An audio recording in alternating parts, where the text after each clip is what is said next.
Okay, number 2 on my list of go-to meals is my version of biryani. It's a cheap biryani because biryani is actually a layered rice dish, Southeast Asian. I'm going to do my Australian fusion bastardised version of this, which means I'm pulling from the spice drawer. I'm using a biryani mix, which will be on my website, and chicken thigh.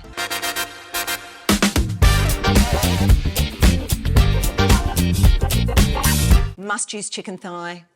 Chicken breast is way too dry. You just need a little bit more fat on the meat.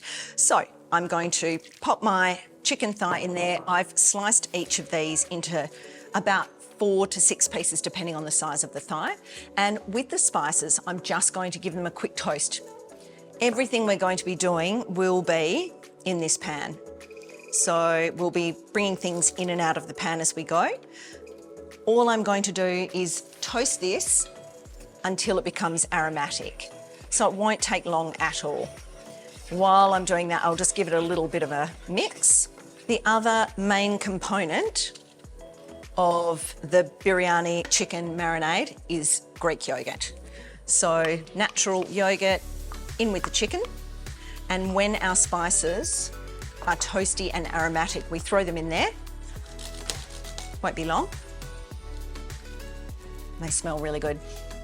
And so we are popping all of those in there. Looks like quite a lot of spice, but don't forget we're flavouring all this rice with these spices. So you want to put a fair whack of flavour in with your chicken marinade. And the yogurt will also help to break down the little bits of muscle in the chicken and just tenderise it a little bit while it sits there. So ideally, we're going to let this sit for an hour. So you could just do that in the morning and then pop it in the fridge for the day, or just do it when you get home, get on with something else and come back to it. Okay. I've hung out the washing, I've yelled at the kids, I've had a wine with my neighbour, and the chicken is now marinated. It's been about an hour. So we're going to pop it into the same pan. I haven't cleaned that pan, no need. And we're going to seal the chicken.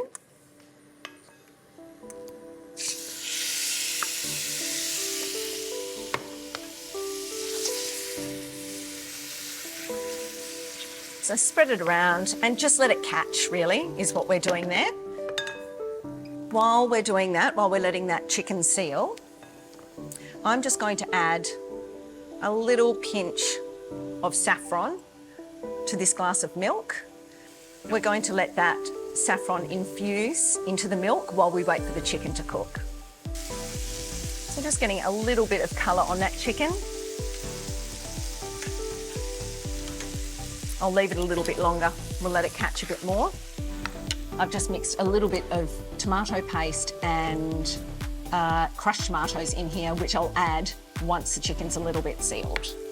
While I'm waiting for this chicken to seal, I just thought I would speak to you about my love of Greek yogurt. If you have yogurt in the house and you have some garlic and some herbs and spices, you can marinate, you can bake, you can make breakfast parfaits. It is really such a versatile ingredient. It's so good for you, so good for your gut microbiome.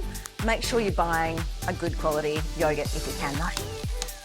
So I'm adding a little bit of tomato and tomato paste, just for a little bit more richness. But ultimately, this chicken is coming out of here, and we'll put it back in the bowl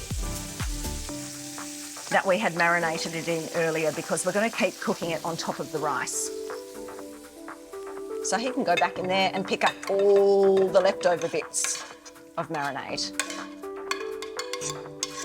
Chicken is cooked.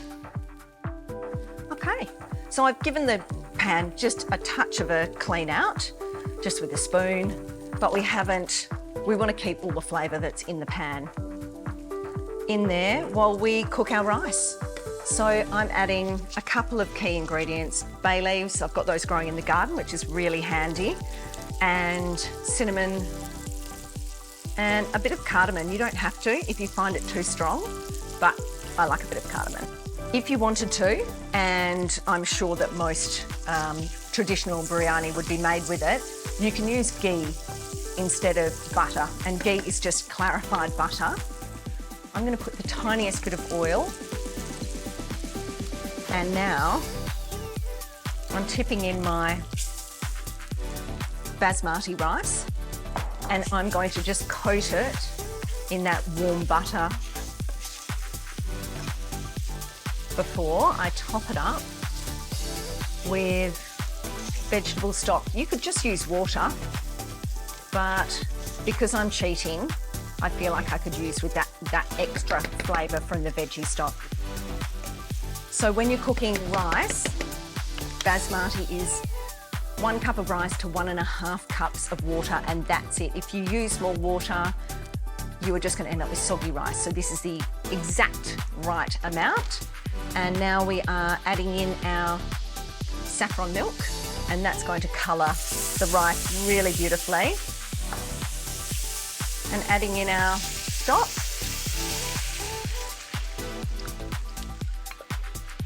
Once your rice is simmering, you want to turn it down so it's just still bubbling.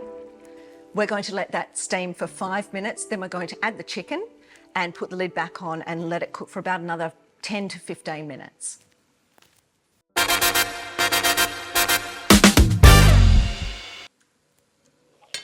Ooh, it's looking good. Okay, it is time. I'm just going to loosen this off a little bit. And pop our chicken back on evenly across the top, and also just leaving some spaces for the rice to breathe, if that makes any sense at all, so that the bubbles can keep coming through and the rice will actually steam. So now we're going to get steamed rice. We're going to have beautiful cooked tender chicken thigh, spicy and delicious. 1 pan, so much flavour. We're tucking this little biryani back into bed and leaving him simmering on low 10 to 15 minutes. We'll just have to peek under the lid and see when it's ready. For the big reveal on the biryani. Oh, the smell that is coming out of this pan. So what we're looking for is kind of soft, fluffy rice. The chicken will definitely be cooked through. It's been about 15 minutes. So I am turning off the heat and just loosening the rice a little bit.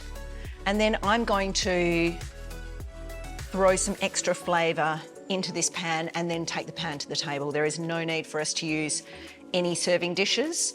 Yogurt, more yogurt, because it is absolutely delicious. A traditional biryani would have crispy onions. What I've done is just taken some onions quite dark in a pan, but if you wanted to, you could make crispy onions. Then something crunchy. We're using some toasted flaked almonds, and then biryani is great with added sweetness. So you could put sultanas or currants in here. I don't love them. This is mango chutney by a local company, Urban Forager, and I'm just going to dollop some of that in. And we are ready to take that to the table.